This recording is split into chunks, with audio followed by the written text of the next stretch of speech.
Dear students, ਅੱਜ ਅਸੀਂ ਆਪਣੇ ਸਿਲੇਬਸ ਦੀ next poem father returning home ਦੀ ਰੀਡਿੰਗ ਕਰਾਂਗੇ।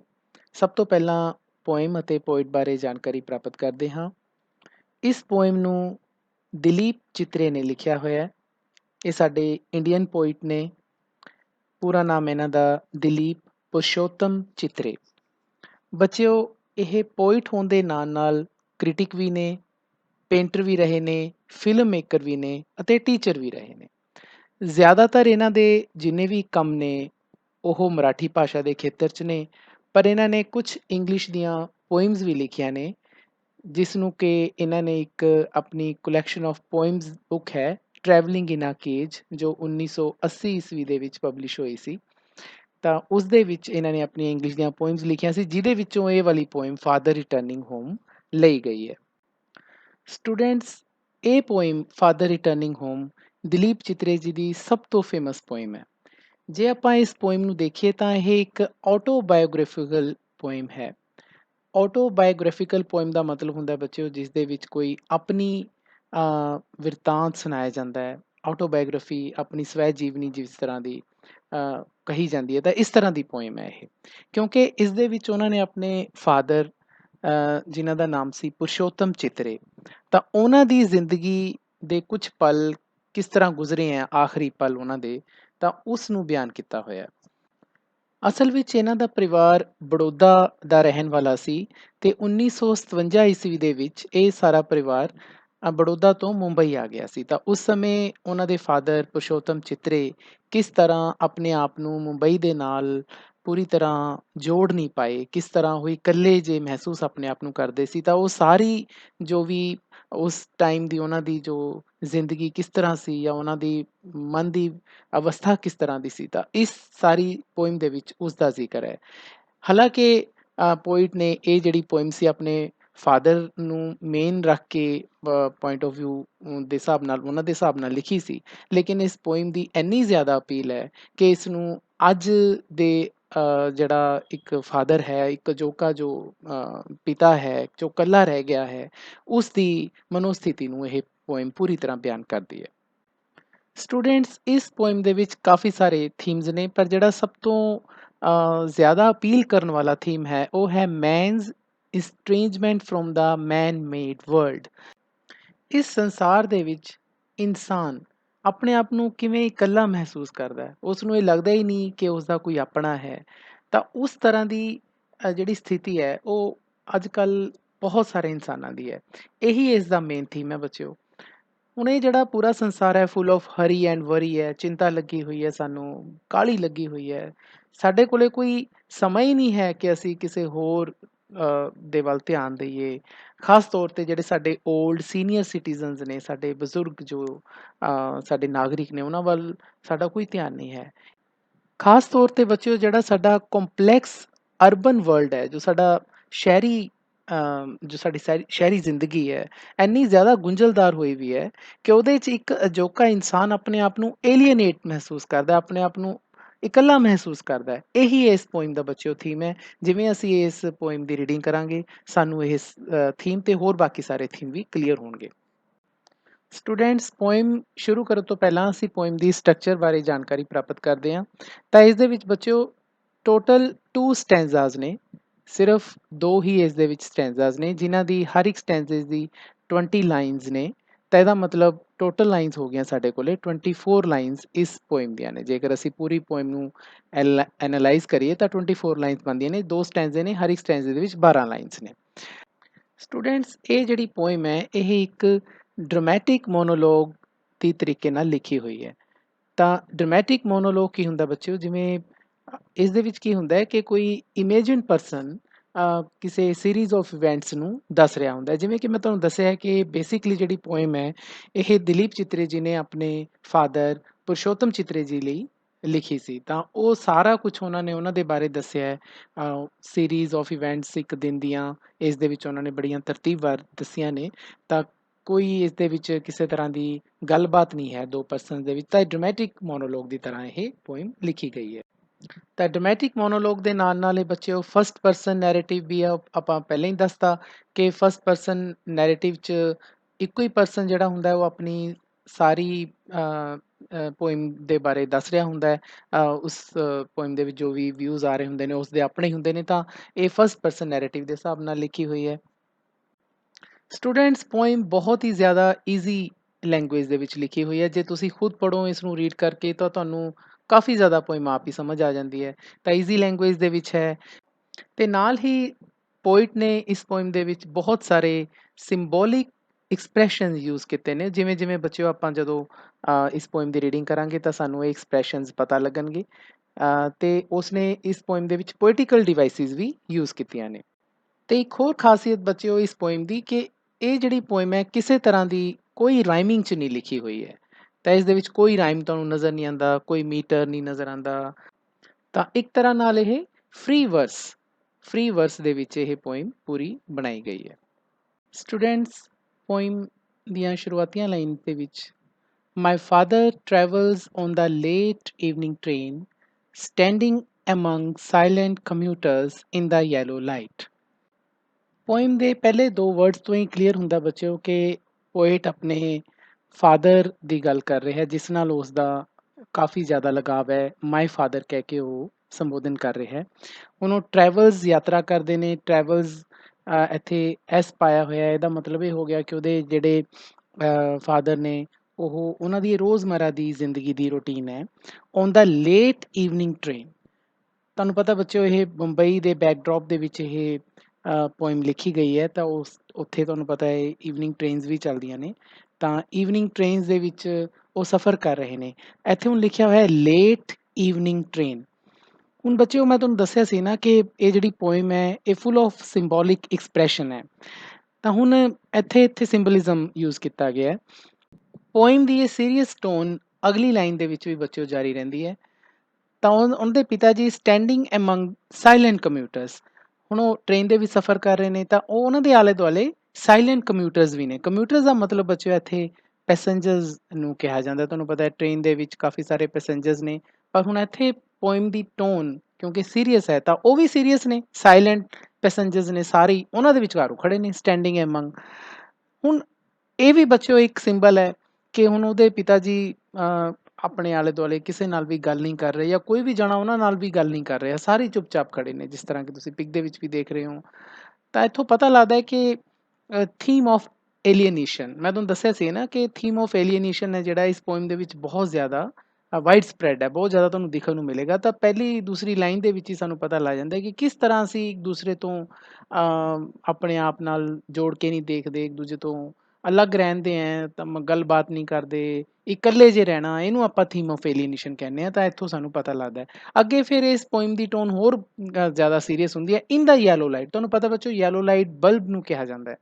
ਬਲਬ ਜਿਹੜਾ ਪੀਲੀ ਲਾਈਟ ਦਿੰਦਾ ਹੈ, ਉਹ ਕੋਈ ਬਹੁਤੀ ਵਧੀਆ ਲਾਈਟ ਨਹੀਂ ਹੁੰਦੀ। ਤਾਂ ਹੀ ਅੱਜ ਕੱਲ੍ਹ ਦੇਖੋ ਬੱਚਿਓ ਰਿਪਲੇਸ ਹੋ ਗਈ ਅੱਜ ਕੱਲ੍ਹ ਸਾਰੇ ਵਾਈਟ ਲਾਈਟ, ਕਿਉਂਕਿ ਵਾਈਟ ਲਾਈਟ ਜਿਹੜੀ ਹੈ ਉਹ ਇੱਕ ਚੀਅਰਫੁਲਨੈਸ ਦਾ ਸੂਚਕ ਹੈ, ਪ੍ਰਸੰਨਤਾ ਦਾ ਸੂਚਕ ਹੈ। ਲੇਕਿਨ ਜਿਹੜੀ ਯੈਲੋ ਲਾਈਟ ਹੈ ਉਹ ਇੱਕ ਸੀਰੀਅਸਨੈਸ ਦਾ ਸੂਚਕ ਹੈ। ਤਾਂ ਪਹਿਲੀਆਂ ਦੂਸਰੀਆਂ ਲਾਈਨਾਂ ਦੇ ਵਿੱਚ ਸਾਨੂੰ ਪੋਇਮ ਦੀ ਟੋਨ ਪਤਾ ਲੱਗ ਜਾਂਦੀ ਹੈ ਕਿ ਇੱਕ ਸੀਰੀਅਸ ਟੋਨ ਹੈ ਉਹਨਾਂ ਦੇ ਪਿਤਾ ਜੀ ਬਾਰੇ, ਜੋ ਕਿ ਆਪਣੇ ਉਮਰ ਦੇ ਆਖਰੀ ਪੜਾਅ ਦੇ ਵਿੱਚੋਂ ਲੰਘ ਰਹੇ ਨੇ।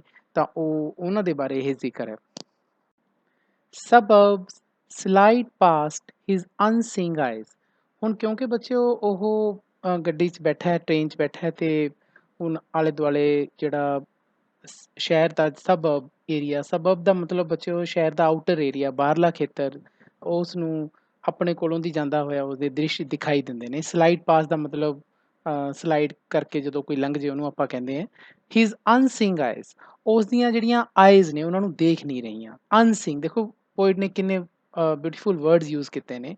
ਇੱਥੇ ਕਹਿਣ ਦਾ ਮਤਲਬ ਇਹ ਹੈ ਕਿ ਹਾਲਾਂਕਿ ਤੁਹਾਨੂੰ ਪਤਾ ਹੈ ਮੁੰਬਈ ਦਾ ਜਿਹੜਾ ਆਊਟਰ ਏਰੀਆ ਬੜਾ ਹੀ ਦਿਲ ਖਿੱਚਵਾਂ ਹੈ, ਜਿਵੇਂ ਤੁਸੀਂ ਪਿਕ ਦੇ ਜਿਵੇਂ ਤੁਸੀਂ ਵੀਡੀਓ 'ਚ ਦੇਖਿਆ ਬੱਚਿਓ, ਤਾਂ ਉਹ ਦੇਖ ਨਹੀਂ ਰਿਹਾ ਉੱਧਰ, ਉਸ ਨੂੰ ਕੋਈ ਇੰਟਰਸਟ ਨਹੀਂ ਹੈ, ਉਸ ਦਾ ਕੋਈ ਧਿਆਨ ਨਹੀਂ ਹੈ ਉੱਧਰ ਸਬਅਰਬ ਏਰੀਆ ਵੱਲ। ਜੋ ਉਸ ਨੂੰ ਦ੍ਰਿਸ਼ ਦਿਖਾਈ ਦੇ ਰਹੇ ਨੇ ਗੱਡੀ 'ਚ ਜਾਂਦੇ ਹੋਏ ਉਸ ਸ਼ਹਿਰ ਦੇ, ਉਹਨਾਂ ਵੱਲੋਂ ਤਾਂ ਕੋਈ ਧਿਆਨ ਨਹੀਂ। ਇੱਥੇ ਮਤਲਬ ਇਹ ਹੋਇਆ ਬੱਚਿਓ ਕਿ ਉਹ ਆਪਣੇ ਆਪ ਦੇ ਵਿੱਚ ਹੀ ਬਹੁਤ ਜ਼ਿਆਦਾ ਖੋਇਆ ਹੋਇਆ ਉਹ ਇਨਸਾਨ। ਉਸਦੇ ਪਿਤਾ ਜੀ ਬਹੁਤ ਜ਼ਿਆਦਾ ਖੋਏ ਹੋਏ ਨੇ।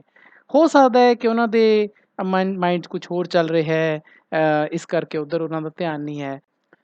ਸਟੂਡੈਂਟਸ, ਪੋਇਮ ਦੀਆਂ ਨੈਕਸਟ ਲਾਈਨ ਦੇ ਵਿੱਚ ਫਾਦਰ ਦੀ ਫਿਜ਼ੀਕਲ ਸਟੇਟ ਉਹਨਾਂ ਦੀ ਉਸ ਸਮੇਂ ਸਰੀਰਕ ਹਾਲਤ ਕੀ ਹੈ, ਉਸ ਦਾ ਜ਼ਿਕਰ ਹੈ। ਕਹਿੰਦੇ his shirt and pants are soggy and his black raincoat stained with mud and his bag stuffed with books is falling apart. ਹੁਣ ਹੋ ਸਕਦਾ ਹੈ ਕਿ ਉਸ ਸਮੇਂ ਇਹ ਰੇਨੀ ਸੀਜ਼ਨ ਹੈ, ਕਿਉਂਕਿ ਉਸ ਦੀ ਜਿਹੜੀ ਫਾਦਰ ਸਾਹਿਬ ਦੀ ਜਿਹੜੀ ਸ਼ਰਟ ਹੈ, ਉਹਨਾਂ ਦੀ ਕਮੀਜ਼ ਹੈ ਤੇ ਜਿਹੜੀ ਉਹਨਾਂ ਦੀ ਪੈਂਟ ਹੈ ਉਹ ਸੋਗੀ ਹੈ ਨਾ। ਸੋਗੀ ਦਾ ਮਤਲਬ ਹੁੰਦਾ ਬੱਚਿਓ ਵੈਟ, ਕਿ ਉਹ ਗਿੱਲੀ ਹੋਈ ਵੀ ਹੈ, ਮੇ ਵੀ ਬਾਰਿਸ਼ ਦੇ ਕਰਕੇ ਉਹ ਗਿੱਲੀ ਹੋ ਗਈ। ਐਂਡ ਇਜ਼ ਬਲੈਕ ਰੇਨਕੋਟ, ਉਹਨਾਂ ਨੇ ਬਲੈਕ ਕਲਰ ਦਾ ਇੱਕ ਰੇਨਕੋਟ ਪਾਇਆ ਹੋਇਆ ਹੈ, ਤਾਂ ਹੀ ਬਾਰਿਸ਼ ਪੈ ਰਹੀ ਹੈ ਤਾਂ ਰੇਨਕੋਟ ਪਾਇਆ ਹੋਇਆ ਹੈ। ਉਸ ਦੇ ਉੱਪਰ ਮੱਡ ਦੇ ਨਿਸ਼ਾਨ ਹੈ, ਸਟੇਨਡ ਵਿਦ ਮੱਡ। ਮੱਡ ਮਤਲਬ ਚਿੱਕੜ, ਚਿੱਕੜ ਦੇ ਧੱਬੇ ਪਏ ਹੋਏ ਆ, ਸਟੇਨ ਦਾ ਮਤਲਬ ਧੱਬੇ ਪੈਣਾ।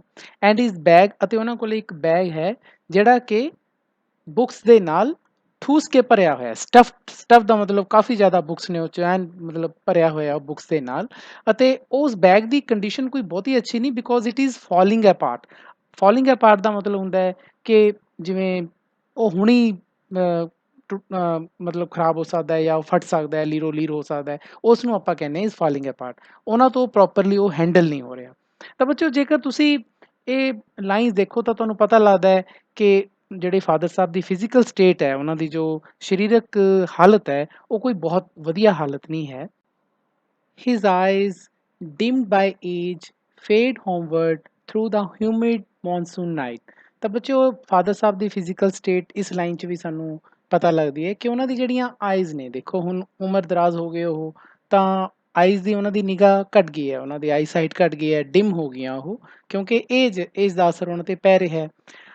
ਹੁਣ ਇੱਕ ਤਾਂ ਨਿਗਾਹ ਘੱਟ ਹੈ, ਫਿਰ ਕਿਉਂਕਿ ਉਸ ਸਮੇਂ ਹਿਊਮਿਡ ਮੌਨਸੂਨ ਨਾਈਟ ਹੈ। ਤੁਹਾਨੂੰ ਪਤਾ ਬੱਚਿਓ ਰੇਨੀ ਸੀਜ਼ਨ ਦੇ ਵਿੱਚ ਜਾਂ ਮੌਨਸੂਨ ਸੀਜ਼ਨ ਦੇ ਵਿੱਚ ਜਿਹੜੀ ਮੌਸਮ ਹੁੰਦਾ ਕਾਫੀ ਜ਼ਿਆਦਾ ਨਮੀ ਭਰਿਆ ਹੁੰਦਾ ਹੈ, ਤੇ ਉੱਪਰੋਂ ਦੀ ਰਾਤ ਦਾ ਸਮਾਂ ਬੱਚਿਓ, ਨਮੀ ਹੈ, ਮੌਨਸੂਨ ਹੈ, ਰਾਤ ਦਾ ਸਮਾਂ, ਤੇ ਉਮਰ ਜ਼ਿਆਦਾ ਹੋਣ ਕਰਕੇ ਫਾਦਰ ਸਾਹਿਬ ਦੀ ਆਈਜ਼ ਦੀ ਨਿਗਾਹ ਵੀ ਘਟ ਗਈ। ਇਸ ਕਰਕੇ ਉਹ ਹੁਣ ਬਹੁਤ ਹੀ ਘੱਟ ਆਪਣੀ ਨਿਗਾਹ ਦੇ ਨਾਲ ਹੋਮਵਰਡ ਮਤਲਬ ਆਪਣੇ ਘਰ ਵੱਲ ਨੂੰ ਵਾਪਸ ਆ ਰਹੇ ਨੇ। ਤਾਂ ਬੱਚਿਓ ਇਹ ਲਾਈਨਸ ਦੇ ਵਿੱਚ ਸਾਨੂੰ ਇੱਕ ਤਾਂ ਫਾਦਰ ਸਾਹਿਬ ਦੀ ਜਿਹੜੀ ਹੈ ਉਹ ਫਿਜ਼ੀਕਲ ਕੰਡੀਸ਼ਨ ਦਾ ਪਤਾ ਲੱਗਦਾ ਹੈ ਕਿ ਕਿਸ ਤਰ੍ਹਾਂ ਦੀ ਉਹਨਾਂ ਦੀ ਹਾਲਤ ਹੈ। ਦੂਸਰਾ ਇਹ ਵੀ ਪਤਾ ਲੱਗਦਾ ਬੱਚਿਓ ਕਿ ਉਹਨਾਂ ਦੀ ਲਾਈਫ ਦੇ ਵਿੱਚ ਕਿੰਨੀ ਜ਼ਿਆਦਾ ਬੋਰੀਅਤ ਹੈ ਜਾਂ ਇਕੱਲਪਨ ਹੈ। ਤਾਂ ਜਿਵੇਂ ਬੱਚਿਓ ਸ਼ੁਰੂਆਤ ਦੀਆਂ ਲਾਈਨਸ ਦੇ ਵਿੱਚ ਅਸੀਂ ਦੇਖਿਆ ਸੀ ਕਿ ਇਸ ਦੇ ਵਿੱਚ ਆਇਆ ਸਾਡਾ ਥੀਮ ਆਫ ਏਲੀਏਨੇਸ਼ਨ। ਮੈਂ ਇੱਥੇ ਲਿਖ ਦੇਣਾ ਬੱਚਿਓ ਤੁਹਾਡੀ ਸੌਖੀਅਤ ਦੇ ਲਈ। ਥੀਮ ਆਫ ਏਲੀਏਨੇਸ਼ਨ ਇਕੱਲਪਣਾ ਹੈ ਨਾ। ਇਸੇ ਤਰ੍ਹਾਂ theme of loneliness. Theme of loneliness ਤੇ ਏਲੀਏਨੇਸ਼ਨ ਥੋੜ੍ਹੇ ਜਿਹੇ ਡਿਫਰੈਂਟ ਹੈ ਬੱਚਿਓ, ਕਿਉਂਕਿ ਏਲੀਏਨੇਸ਼ਨ ਦੇ ਵਿੱਚ ਹੁੰਦਾ ਹੈ ਕਿ ਅਸੀਂ ਕਿਸੇ ਹੋਰ ਪਰਸਨ ਦੇ ਨਾਲ ਗੱਲਬਾਤ ਨਹੀਂ ਕਰਦੇ, ਉਸ ਨਾਲ ਅਸੀਂ ਇਕਮਿਕ ਨਹੀਂ ਹੁੰਦੇ। ਲੋਨਲੀਨੈਸ ਦੇ ਵਿੱਚ ਅਸੀਂ ਇਕੱਲਪਣਾ ਮਹਿਸੂਸ ਕਰਦੇ ਹਾਂ। ਇਹ ਦੋਨੇ ਥੀਮਸ ਇਸ ਪੂਰੀਆਂ ਜੋ ਹੁਣ ਤੱਕ ਆਪਾਂ ਲਾਈਨਸ ਕੀਤੀਆਂ ਨੇ ਬੱਚਿਓ, ਤਾਂ ਇਹਦੇ ਵਿੱਚ ਇਹ ਦੋਨੇ ਥੀਮਸ ਆ ਗਏ। Next line, now I can see him getting off the train like a word dropped from a long sentence। ਬੱਚਿਓ ਇਹ ਵਾਲੀ ਜਿਹੜੀ ਲਾਈਨ ਹੈ ਇਸ ਪੋਇਮ ਦੀ ਸਭ ਤੋਂ ਜ਼ਿਆਦਾ ਅਪੀਲ ਕਰਦੀ ਹੈ। ਇਹ ਸਭ ਤੋਂ ਜ਼ਿਆਦਾ ਮਸ਼ਹੂਰ ਲਾਈਨ ਵੀ ਹੈ ਇਸ ਪੋਇਮ ਦੀ। ਹੁਣ ਇਸ ਪੋਇਮ ਦੇ ਵਿੱਚ ਇਸ ਥਾਂ ਤੇ ਕਵੀ ਨੇ ਇਸ ਜਗ੍ਹਾ ਤੇ ਸਿਮਿਲੀ ਯੂਜ਼ ਕੀਤੀ ਹੈ, ਬਿਕੋਜ਼ ਤੁਸੀਂ ਦੇਖੋਗੇ ਇੱਥੇ ਲਾਈਕ ਲੱਗਿਆ ਹੋਇਆ, ਤਾਂ ਉਸਨੇ ਆਪਣੇ ਫਾਦਰ ਦੀ ਜੋ ਕੰਡੀਸ਼ਨ ਹੈ ਜਾਂ ਉਸ ਦੀ ਜੋ ਹਾਲਤ ਹੈ ਉਸ ਸਮੇਂ ਦੀ, ਉਸ ਨੂੰ ਬਿਆਨ ਇੱਕ ਸਿਮਿਲੀ ਦੇ ਜ਼ਰੀਏ ਕੀਤਾ ਹੈ। ਹੁਣ ਉਹ ਕਹਿੰਦੇ ਕਿ ਮੇਰੇ ਫਾਦਰ ਸਾਹਿਬ ਜਦੋਂ ਸਟੇਸ਼ਨ ਆਉਂਦਾ ਹੈ ਤਾਂ ਮੈਂ ਉਹਨਾਂ ਨੂੰ ਉਸ ਟ੍ਰੇਨ ਤੋਂ ਉਤਰਦੇ ਹੋਏ ਦੇਖਦਾ। ਗੈਟ ਆਫ ਦਾ ਮਤਲਬ ਹੁੰਦਾ ਬੱਚੇ ਉਹ ਨੀਚੇ ਉਤਰ ਜਾਣਾ, ਮੈਂ ਉਤਰਦੇ ਹੋਏ ਦੇਖਦਾ। ਉਹ ਬਿਲਕੁਲ ਮੈਨੂੰ ਉਵੇਂ ਹੀ ਲੱਗਦਾ ਹੈ ਜਿਵੇਂ ਇੱਕ ਕਿਸੇ ਵਰਡ ਨੂੰ, ਕਿਸੇ ਲੰਬੇ ਸਾਰੇ ਵਾਕ ਦੇ ਵਿੱਚੋਂ ਕਿਸੇ ਸ਼ਬਦ ਨੂੰ ਗਿਰਾ ਦਿੱਤਾ ਹੋਵੇ। ਵੀ ਜਿਵੇਂ ਮੇਰੇ ਫਾਦਰ ਸਾਹਿਬ ਟ੍ਰੇਨ ਤੋਂ ਜਿਵੇਂ ਥੱਲੇ ਉਤਰਦੇ ਨੇ, ਮੈਨੂੰ ਐਂ ਲੱਗਦਾ ਜਿਵੇਂ ਕਿਸੇ ਲੰਬੇ ਸਾਰੇ ਵਾਕ ਦੇ ਵਿੱਚੋਂ ਕੋਈ ਸ਼ਬਦ ਨੂੰ ਆਪਾਂ ਉਤਾਰ ਲਈਏ ਜਾਂ ਉਸ ਨੂੰ ਨੀਚੇ ਡ੍ਰੌਪ ਕਰ ਦਈਏ। ਹੁਣ ਇੱਥੇ ਬੱਚਿਓ ਸਿਮਿਲੀ ਕਵੀ ਨੇ ਕਿਸ ਤਰ੍ਹਾਂ ਯੂਜ਼ ਕੀਤੀ ਹੈ। ਹੁਣ ਉਸਨੇ ਪੂਰੇ ਲਾਈਫ ਨੂੰ ਜਰਨੀ ਕਿਹਾ ਹੈ, ਅਤੇ ਜਰਨੀ ਦੇ ਵਿੱਚ ਜਿਹੜੀ ਟ੍ਰੇਨ ਹੈ ਉਸ ਨੂੰ ਉਸਨੇ ਸੈਂਟੈਂਸ ਕਹਿਤਾ, ਵਾਕ ਕਹਿਤਾ, ਅਤੇ ਟ੍ਰੇਨ ਦੇ ਇੱਕ ਯਾਤਰੀ ਨੂੰ ਉਸਨੇ ਵਰਡ ਕਿਹਾ, ਯਾਨੀ ਕਿ ਵਰਡ ਆਪਣੇ ਫਾਦਰ ਸਾਹਿਬ ਨੂੰ ਕਿਹਾ। ਤਾਂ ਜਿਸ ਤਰ੍ਹਾਂ ਬੱਚੇ ਹੁਣ ਸਪੋਜ਼ ਕਰੋ ਆਪਾਂ ਟ੍ਰੇਨ ਦੇ ਵਿੱਚ ਜਾ ਰਹੇ ਹੋਈਏ, ਆਪਾਂ ਉਤਰ ਜਾਈਏ ਕਿਸੇ ਸਟੇਸ਼ਨ 'ਤੇ ਆ ਕੇ, ਬਾਕੀ ਜਿਹੜੇ ਬੰਦੇ ਹੁੰਦੇ ਉਹਨਾਂ ਨੂੰ ਕੋਈ ਫਰਕ ਨਹੀਂ ਪੈਂਦਾ, ਠੀਕ ਹੈ ਹੋਊਗਾ ਉਸ ਨੂੰ ਕੰਮ ਹੋਊਗਾ ਉਤਰ ਗਿਆ, ਸਾਰੇ ਇਹੀ ਸੋਚਦੇ ਨਾ, ਜਾਂ ਕਈ ਵਾਰੀ ਤਾਂ ਸੋਚਦਾ ਵੀ ਨਹੀਂ ਕੋਈ ਵੀ, ਠੀਕ ਹੈ ਚੜ੍ਹਦੇ ਆ ਟ੍ਰੇਨ ਦੇ ਉੱਪਰ, ਬੰਦੇ ਉਤਰ ਜਾਂਦੇ ਆ, ਕਿਸੇ ਨੂੰ ਕੋਈ ਫਰਕ ਨਹੀਂ ਪੈਂਦਾ। ਤਾਂ ਇਸ ਜਗ੍ਹਾ 'ਤੇ ਇੱਕ ਹੋਰ ਥੀਮ ਬੜਾ ਸਾਨੂੰ ਇੱਥੇ ਪਤਾ ਲੱਗਦਾ ਹੈ ਕਿ ਇੱਥੇ ਥੀਮ ਆਫ ਇੰਸਟ੍ਰੇਂਜਮੈਂਟ ਇਹ ਵਰਡ ਬੱਚਿਓ ਜਦ ਆਪਾਂ ਸ਼ੁਰੂਆਤ ਦੇ ਵਿੱਚ ਜਦੋਂ ਅਸੀਂ ਪੋਇਮ ਦੀ ਇੰਟਰੋਡਕਸ਼ਨ ਕੀਤੀ ਸੀ ਤਾਂ ਉਸ ਟਾਈਮ ਇੰਸਟ੍ਰੇਂਜਮੈਂਟ ਵਰਡ ਆਇਆ ਸੀ ਇੰਟਰੋਡਕਟਰੀ ਪੈਰੇ ਦੇ ਵਿੱਚ। ਤਾਂ ਇੱਥੋਂ ਇਹ ਇੰਸਟ੍ਰੇਂਜਮੈਂਟ ਦਾ ਮਤਲਬ ਬੱਚੇ ਹੁੰਦਾ ਜਦੋਂ ਆਪਣਾ ਕਿਸੇ ਨਾਲ ਕੋਈ ਵਾਹ ਵਾਸਤਾ ਹੀ ਨਹੀਂ। ਹੁਣ ਉਹ ਕੋਈ ਬੰਦਾ ਆਪਣੇ ਨਾਲੋਂ ਚਲਾ ਗਿਆ ਸਾਨੂੰ ਕੋਈ ਫਰਕ ਹੀ ਨਹੀਂ ਪੈਂਦਾ, ਇਸ ਨੂੰ ਅਸੀਂ ਕਹਿੰਦੇ ਹਾਂ ਥੀਮ ਆਫ ਇੰਸਟ੍ਰੇਂਜਮੈਂਟ। ਤਾਂ ਇੱਥੇ ਹੁਣ ਕਵੀ ਇਹ ਕਹਿਣਾ ਚਾਹੁੰਦਾ ਹੈ ਕਿ ਉਹਦੇ ਜਿਹੜੇ ਫਾਦਰ ਸਾਹਿਬ ਨੇ ਉਹ ਪੂਰੇ ਇੰਸਟ੍ਰੇਂਜ ਹੋਏ ਹੋਏ ਨੇ ਵਰਡ ਤੋਂ, ਕਿਸੇ ਨੂੰ ਕੋਈ ਪਰਵਾਹ ਨਹੀਂ ਹੈ ਉਹਦੇ ਫਾਦਰ ਸਾਹਿਬ ਕਿੱਥੇ ਜਾ ਰਹੇ ਨੇ ਕਿੱਥੇ ਆ ਰਹੇ ਨੇ। He hurries across the length of the grey platform, crosses the railway line, enters the lane. His chappals are sticky with mud, but he hurries onward. Students, ਹੁਣ ਫਾਦਰ ਸਾਹਿਬ ਟ੍ਰੇਨ ਤੋਂ ਉਤਰ ਗਏ ਤਾਂ ਉਹ ਤੇਜ਼ੀ ਦੇ ਨਾਲ ਜਿਹੜਾ ਪਲੇਟਫਾਰਮ ਹੈ ਗ੍ਰੇ ਕਲਰ ਦਾ ਸਲੇਟੀ ਰੰਗ ਦਾ ਜਿਹੜਾ ਪਲੇਟਫਾਰਮ ਹੈ ਉਸ ਤੋਂ ਹੁੰਦੇ ਹੋਏ ਉਹ ਗੁਜ਼ਰ ਰਹੇ ਨੇ, ਉਸ ਦੇ ਵਿੱਚੋਂ ਦੀ ਗੁਜ਼ਰ ਰਹੇ ਨੇ। ਕ੍ਰੋਸਿਸ ਦਾ ਰੇਲਵੇ ਲਾਈਨ, ਤਾਂ ਪਲੇਟਫਾਰਮ ਤੋਂ ਬਾਅਦ ਰੇਲਵੇ ਲਾਈਨ ਆਉਂਦੀ ਹੈ ਉਸ ਨੂੰ ਕ੍ਰੋਸ ਕਰਦੇ ਨੇ। ਰੇਲਵੇ ਲਾਈਨ ਤੋਂ ਬਾਅਦ ਜਿਹੜੀ ਲੇਨ ਇੱਕ ਛੋਟਾ ਜਿਹਾ ਰਸਤਾ ਹੁੰਦਾ ਹੈ ਉਸ ਦੇ ਵਿੱਚੋਂ ਦੀ ਹੁੰਦੇ ਹੋਏ ਉਹ ਜਾ ਰਹੇ ਨੇ। ਹੁਣ ਜੇ ਸਟੂਡੈਂਟ ਤੁਸੀਂ ਦੇਖੋ ਤਾਂ ਇਸ ਟਾਈਮ ਉਹਨਾਂ ਨੂੰ ਜਲਦੀ ਹੈ, ਹਰੀ ਦਾ ਮਤਲਬ ਉਹ ਜਲਦੀ ਆਪਣੇ ਘਰ ਜਾਣਾ ਚਾਹੁੰਦੇ ਨੇ। ਹਿਸ ਚੱਪਲਸ ਆਰ ਸਟਿਕੀ ਵਿਦ ਮਡ, ਪਤਾ ਹੈ ਤੁਹਾਨੂੰ ਉਹਨਾਂ ਦਾ ਪਹਿਲਾਂ ਵੀ ਫਿਜ਼ੀਕਲ ਕੰਡੀਸ਼ਨ ਸਾਨੂੰ ਪਤਾ ਹੈ ਕਿ ਉਹ ਉਹਨਾਂ ਦੇ ਕੱਪੜੇ ਵੀ ਗਿੱਲੇ ਹੈ ਤੇ ਉਹਨਾਂ ਦੀ ਜਿਹੜੀਆਂ ਚੱਪਲਸ ਹੈ, ਦੇਖੋ ਇੱਥੇ ਚੱਪਲ ਸ਼ਬਦ ਯੂਜ਼ ਕੀਤਾ ਗਿਆ, ਇੱਥੋਂ ਸਾਨੂੰ ਪਤਾ ਲੱਗ ਜਾਂਦਾ ਹੈ ਕਿ ਇਹ ਜਿਹੜਾ ਵਰਡ ਹੈ ਇਹ ਹਿੰਦੀ ਦਾ ਵਰਡ ਹੈ ਬੇਸਿਕਲੀ, ਤੇ ਇੱਕ ਸਾਡੇ ਇੰਡੀਅਨ ਰਾਈਟਰ ਨੇ ਇਸ ਨੂੰ ਲਿਖਿਆ। ਸਟਿਕੀ ਵਿਦ ਮਡ, ਚਿੱਕੜ ਦੇ ਨਾਲ ਉਹ ਚੱਪਲ ਭਰੀ ਹੋਈ ਹੈ। ਹਾਲਾਂਕਿ ਉਹਨਾਂ ਨੂੰ ਤੁਰਨ 'ਚ ਦਿੱਕਤ ਆ ਰਹੀ ਹੈ ਲੇਕਿਨ ਫਿਰ ਵੀ ਉਸ ਦਿੱਕਤ ਨੂੰ ਮਹਿਸੂਸ ਨਹੀਂ ਕਰਦੇ ਤੇ ਤੇਜ਼ੀ ਦੇ ਨਾਲ ਔਨਵਰਡ ਅੱਗੇ ਵਧਦੇ ਨੇ। ਸਟੂਡੈਂਟ ਜਿਵੇਂ ਕਿ ਤੁਹਾਨੂੰ ਪਹਿਲਾਂ ਦੱਸਿਆ ਹੈ ਕਿ ਜਿਹੜੀ ਪੋਇਮ ਹੈ ਫੁੱਲ ਆਫ ਸਿੰਬੋਲਿਕ ਐਕਸਪ੍ਰੈਸ਼ਨ ਹੈ, ਤਾਂ ਇੱਥੇ ਗ੍ਰੇ ਪਲੇਟਫਾਰਮ ਵਰਡ ਯੂਜ਼ ਕੀਤਾ ਹੈ। ਗ੍ਰੇ, ਤੁਹਾਨੂੰ ਪਤਾ ਬੱਚੇ ਜਿਹੜੇ ਗ੍ਰੇ ਹੁੰਦਾ ਡਲ ਕਲਰ ਹੈ, ਇਹ ਕੋਈ ਬ੍ਰਾਈਟ ਕਲਰ ਨਹੀਂ ਹੈ ਗ੍ਰੇ। ਤਾਂ ਹੁਣ ਪਲੇਟਫਾਰਮ ਵੀ ਡਲ ਜਿਹਾ ਲੱਗ ਰਿਹਾ ਹੈ, ਜ਼ਿੰਦਗੀ ਵੀ ਫਾਦਰ ਸਾਹਿਬ ਦੀ ਡਲ ਜਿਹੀ ਲੱਗ ਰਹੀ ਹੈ। ਤਾਂ ਤੁਹਾਨੂੰ ਇਹ ਇੱਥੋਂ ਮਹਿਸੂਸ ਹੋਣਾ ਚਾਹੁੰਦਾ ਹੈ ਕਿ ਕਵੀ ਨੇ ਜਿਹੜੇ ਵਰਡਸ ਯੂਜ਼ ਕੀਤੇ ਨੇ ਉਹ ਉਸ ਪੋਇਮ ਦਾ ਟੋਨ ਨੂੰ ਦੱਸਣ ਦੇ ਲਈ ਕਿ ਪੋਇਮ ਦਾ ਟੋਨ ਕਿਸ ਤਰ੍ਹਾਂ, ਉਹਦੇ ਫਾਦਰ ਸਾਹਿਬ ਦੀ ਲਾਈਫ ਉਸ ਸਮੇਂ ਕਿਸ ਤਰ੍ਹਾਂ ਦੀ ਆ, ਤਾਂ ਉਹਨਾਂ ਨੇ ਬੜੇ ਹੀ ਮਤਲਬ ਸੂਝ-ਬੂਝ ਦੇ ਨਾਲ ਇਹ ਵਰਡ ਚੂਜ਼ ਕੀਤੇ ਹੋਏ ਨੇ। ਇੱਕ ਹੋਰ ਚੀਜ਼ ਇੱਥੇ ਨੋਟ ਕਰਨ ਵਾਲੀ ਹੈ ਕਿ ਬੱਚਿਓ ਹਰੀਜ਼ ਵਰਡ ਦੋ ਵਾਰੀ ਕਵੀ ਨੇ ਯੂਜ਼ ਕੀਤਾ। ਦੇਖੋ ਇੱਕ ਵਾਰੀ ਇੱਥੇ ਵਰਡ ਯੂਜ਼ ਕੀਤਾ ਫਿਰ ਹਰੀਜ਼ ਇੱਥੇ ਯੂਜ਼ ਕੀਤਾ। ਹੁਣ ਇੱਕ ਹਰੀ ਤਾਂ ਤੁਹਾਨੂੰ ਪਤਾ ਮਤਲਬ ਹੁੰਦਾ, ਹਰੀ ਦਾ ਮਤਲਬ ਕਿ ਤੇਜ਼ੀ ਨਾਲ ਕੋਈ ਕੰਮ ਕਰਨਾ। ਹੁਣ ਉਹ ਤੇਜ਼ੀ ਨਾਲ ਘਰ ਵਾਪਸ ਜਾ ਰਹੇ ਨੇ, ਇੱਕ ਪਾਸੇ ਤਾਂ ਇਹ ਹੋ ਸਕਦਾ ਹੈ ਕਿ ਉਹਨਾਂ ਨੂੰ ਘਰ ਜਾਣ ਦੀ ਜਲਦੀ ਹੈ, ਇਹ ਤਾਂ ਬੜਾ ਸਿੰਪਲ ਜਿਹਾ ਮਤਲਬ ਹੋ ਗਿਆ। ਲੇਕਿਨ ਦੂਸਰਾ ਮਤਲਬ ਬੱਚਿਓ ਇਹ ਵੀ ਹੋ ਸਕਦਾ ਹੈ ਕਿ ਕਿਉਂਕਿ ਫਾਦਰ ਸਾਹਿਬ ਕਿਸੇ ਹੋਰ ਚੀਜ਼ ਵੱਲ ਦਿਲਚਸਪੀ ਨਹੀਂ ਲੈ ਰਹੇ, ਉਹਨਾਂ ਨੂੰ ਆਪਣੇ ਨਾਲ ਦੇ ਪੈਸੇਂਜਰਸ ਨਾਲ ਗੱਲ ਕਰਨਾ ਵੀ ਚੰਗਾ ਨਹੀਂ ਲੱਗਦਾ ਜਾਂ ਕੋਈ ਉਹਨਾਂ ਗੱਲ ਵੀ ਨਹੀਂ ਕਰਦਾ, ਤੇ ਦੂਸਰਾ ਉਹ ਆਲੇ ਦੁਆਲੇ ਦੇ ਟ੍ਰੇਨ 'ਚ ਬੈਠੇ ਕੋਈ ਦ੍ਰਿਸ਼ ਵਗੈਰਾ ਵੀ ਇੰਜੋਏ ਨਹੀਂ ਕਰਦੇ। ਤਾਂ ਉਹਨਾਂ ਨੂੰ ਘਰ ਜਾਣ ਦੀ ਜਲਦੀ ਤਾਂ ਹੈ ਪਰ ਇਹ ਮਾਹੌਲ ਤੋਂ ਵੀ ਜਾਣ ਦੀ ਜਲਦੀ ਹੈ। ਤਾਂ ਬੱਚਿਓ ਇੱਥੇ ਇੱਕ ਹੋਰ ਥੀਮ ਅਸੀਂ ਡਿਸਕਸ ਕਰ ਸਕਦੇ ਹਾਂ ਜੋ ਕਵੀ ਨੇ ਇੱਥੇ ਇਹਨਾਂ ਲਾਈਨਸ ਦੇ ਵਿੱਚ ਐਕਸਪ੍ਰੈਸ ਕੀਤਾ ਹੈ, ਉਸ ਨੂੰ ਅਸੀਂ ਕਹਿੰਦੇ ਹਾਂ ਬੱਚਿਓ ਥੀਮ ਆਫ ਇਸਕੇਪਿਜ਼ਮ। ਥੀਮ ਆਫ ਇਸਕੇਪਿਜ਼ਮ ਦਾ ਮਤਲਬ ਹੁੰਦਾ ਜਦੋਂ ਅਸੀਂ ਕਿਸੇ ਜਗ੍ਹਾ ਦੇ ਨਾਲ ਅਸੀਂ ਜੁੜਿਆ ਮਹਿਸੂਸ ਨਹੀਂ ਕਰਦੇ ਤੇ ਉਸ ਤੋਂ ਦੂਰ ਭੱਜਣ ਦੀ ਅਸੀਂ ਕੋਸ਼ਿਸ਼ ਕਰਦੇ ਹਾਂ। ਤਾਂ ਇਸ ਤਰ੍ਹਾਂ ਅਸੀਂ ਇਹ ਕਹਿ ਸਕਦੇ ਹਾਂ ਕਿ ਇੱਥੇ ਥੀਮ ਆਫ ਇਸਕੇਪਿਜ਼ਮ ਵੀ ਯੂਜ਼ ਹੋਇਆ। ਸਟੂਡੈਂਟਸ ਪੋਇਮ ਦੇ ਸੈਕਿੰਡ ਸਟੈਂਜ਼ੇ ਦੀਆਂ ਲਾਈਨਸ ਦੇ ਵਿੱਚ home again I see him drinking weak tea eating a stale chapati reading a book. ਹੁਣ ਫਾਦਰ ਸਾਹਿਬ ਘਰ ਆ ਜਾਂਦੇ ਆ ਜੀ, ਹੋਮ ਅਗੇਨ ਘਰ ਆ ਜਾਂਦੇ ਨੇ, ਅਗੇਨ ਦੁਬਾਰਾ, ਮਤਲਬ ਇਹ ਉਹਨਾਂ ਦੀ ਰੋਜ਼ਾਨਾ ਦੀ ਰੂਟੀਨ ਹੈ। ਤੇ ਮੈਂ ਕੀ ਦੇਖਦਾ ਕਿ ਉਹ ਇੱਕ ਵੀਕ ਟੀ ਦਾ ਕੱਪ, ਮਤਲਬ ਕਮਜ਼ੋਰ ਜੀ ਚਾਹ ਦਾ ਕੱਪ ਪੀ ਰਹੇ ਨੇ। ਵੀਕ ਟੀ ਦਾ ਮਤਲਬ ਕੀ ਹੋਇਆ ਬੱਚੋ ਕਿ ਜਿਸ ਵਿੱਚ ਦੁੱਧ ਬਹੁਤ ਘੱਟ ਮਾਤਰਾ 'ਚ ਹੋਵੇ, ਪਾਣੀ ਜ਼ਿਆਦਾ ਹੋਵੇ, ਤਾਂ ਉਸ ਨੂੰ ਆਪਾਂ ਵੀਕ ਟੀ ਕਹਿੰਦੇ ਹਾਂ। ਤਾਂ ਉਹ ਪੀ ਰਹੇ ਨੇ ਕਿਉਂਕਿ ਉਹਨਾਂ ਦੀ ਉਮਰ ਹੁਣ ਜ਼ਿਆਦਾ ਹੈ ਤੇ ਉਹ ਮਤਲਬ ਸਟਰੋਂਗ ਚਾਹ ਹੋ ਸਕਦਾ ਹੈ ਕਿ ਉਹਨਾਂ ਦੀ ਸਿਹਤ ਅਲਾਓ ਨਾ ਕਰਦੀ ਹੋਵੇ। ਈਟਿੰਗ ਅ ਸਟੇਲ ਚਪਾਤੀ, ਸਟੇਲ ਚਪਾਤੀ ਖਾ ਰਹੇ ਨੇ ਜੀ, ਬੇਹੀ ਚਪਾਤੀ ਜਿਹਨੂੰ ਆਪਾਂ ਕਹਿੰਦੇ ਹਾਂ, ਰਾਤ ਦੀ ਬਣੀ ਹੋਈ ਜਾਂ ਪਹਿਲਾਂ ਦੀ ਬਣੀ ਹੋਈ ਚਪਾਤੀ ਨੂੰ ਅਸੀਂ ਕਹਿੰਦੇ ਹਾਂ, ਉਹ ਖਾਂਦੇ ਨੇ। ਉਹਨਾਂ ਨੂੰ ਮੈਂ ਦੇਖਦਾ ਰੀਡਿੰਗ ਅ ਬੁੱਕ, ਅਤੇ ਇੱਕ ਬੁੱਕ ਪੜ੍ਹ ਰਹੇ ਨੇ। ਬੱਚਿਓ ਜੇ ਤੁਸੀਂ ਹੁਣ ਇਹਨਾਂ ਲਾਈਨਸ ਨੂੰ ਦੇਖੋ ਤਾਂ ਜਦੋਂ ਉਹਨਾਂ ਨੂੰ ਘਰ ਜਾਣ ਦੀ ਜਲਦੀ ਹੈ ਤਾਂ ਉਸ ਟਾਈਮ ਤਾਂ ਸਾਨੂੰ ਇਹ ਲੱਗਦਾ ਕਿ ਸ਼ਾਇਦ ਉਹਨਾਂ ਦੇ ਘਰ ਕੋਈ ਹੈ ਜੋ ਉਹਨਾਂ ਦੀ ਵੇਟ ਕਰ ਰਿਹਾ, ਤਾਂ ਹੀ ਉਹਨਾਂ ਨੂੰ ਜਾਣ ਦੀ ਜਲਦੀ ਹੈ। ਲੇਕਿਨ ਸੈਕਿੰਡ ਸਟੈਂਜ਼ੇ ਦੇ ਸ਼ੁਰੂ 'ਚ ਸਾਨੂੰ ਇਹ ਪਤਾ ਲੱਗਦਾ ਕਿ ਘਰ ਤਾਂ ਕੋਈ ਵੀ ਨਹੀਂ ਹੈ ਉਹਨਾਂ ਨੂੰ ਰੋਟੀ ਦੇਣ ਵਾਲਾ। ਉਹ ਆਪ ਹੀ ਇੱਕ ਸਟੀਲ ਦੀ ਚਪਾਤੀ ਚੱਕ ਕੇ ਖਾ ਰਹੇ ਨੇ, ਵੀਕ ਟੀ ਪੀ ਰਹੇ ਨੇ, ਕੋਈ ਉਹਨਾਂ ਨੂੰ ਪੁੱਛ ਨਹੀਂ ਰਿਹਾ, ਤੁਸੀਂ ਆ ਗਏ ਚਲੇ ਗਏ। ਤਾਂ ਇੱਕ ਤਰ੍ਹਾਂ ਨਾਲ ਫਿਰ ਬੱਚਿਓ ਇੱਥੋਂ ਪਤਾ ਲੱਗਦਾ ਹੈ ਕਿ ਉਹ ਬਹੁਤ ਹੀ ਇਕੱਲੇ ਨੇ, ਆਈਸੋਲੇਟ ਨੇ। ਆਈਸੋਲੇਟ ਦਾ ਮਤਲਬ ਉਹਨਾਂ ਨਾਲ ਕੋਈ ਨਹੀਂ ਹੈ। ਤਾਂ ਹੁਣ ਇਹਨਾਂ ਦੋ ਲਾਈਨਸ ਦੇ ਵਿੱਚ ਅਸੀਂ ਫਿਰ ਕਹਿ ਸਕਦੇ ਹਾਂ ਕਿ ਇੱਥੇ ਥੀਮ ਆਫ ਆਈਸੋਲੇਸ਼ਨ ਦਾ ਜ਼ਿਕਰ ਹੈ, ਥੀਮ ਆਫ ਆਈਸੋਲੇਸ਼ਨ।